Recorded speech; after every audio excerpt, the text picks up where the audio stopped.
বানু মাখজুমিয়া গোত্রের এক মেয়ে মদিনাতে চুরিতে ধরা পড়ল। অনেক বড় ফ্যামিলির, ডিগনিফাইড শিল্পপতির মেয়ে।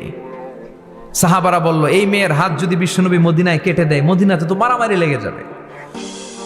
কে বলবে বিশ্বনবীর কাছে যে সুপারিশ করার ক্ষমতা কেন নাই? বিশ্বনবীর পালক পুত্র ওসামা বিন যায়েদ, যায়েদ ইবনে হারেসা, তার ছেলে ওসামা পালক পুত্রের ছেলে, তাকে বিশ্বনবী বড্ড ভালোবাসতো। তার উপাধি হলো হুব্বু রাসূলিল্লাহ, বিশ্বনবীর ভালোবাসা। সবাই বলল, ওসামা, আমরা যে বলতে পারবো না, তুই যে নবীরে সুপারিশ কর। ও নবী, যদিও চুরি করেছে মেয়েটা, সাব্যস্ত হয়েছে, কিন্তু আপনি মাফ করে দেন, হাত কেটে দিয়েন না। ওসামা যে বলে, নবী হাত কেটে দিয়েন না। বিশ্বনবীর চেহারাটা আগুনের গোলার মতো লাল হয়ে গেল।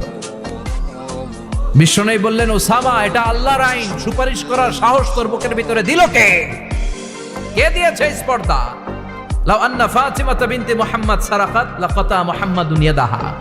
এই মেয়ে তো দূরের কথা, আমার কলিজার টুকরা, নয়নের পুটুলি, জান্নাতি নারীদের সর্দারানী আমার মেয়ে ফাতেমাও যদি চুরিতে ধরা পড়ে, আমি তলোয়ারটা বের করে ফাতেমার হাত কেটে দিতে 1 সেকেন্ডও দেরি করব না। কারণ আইনটা কার? চিল্লায় বলেন, কার?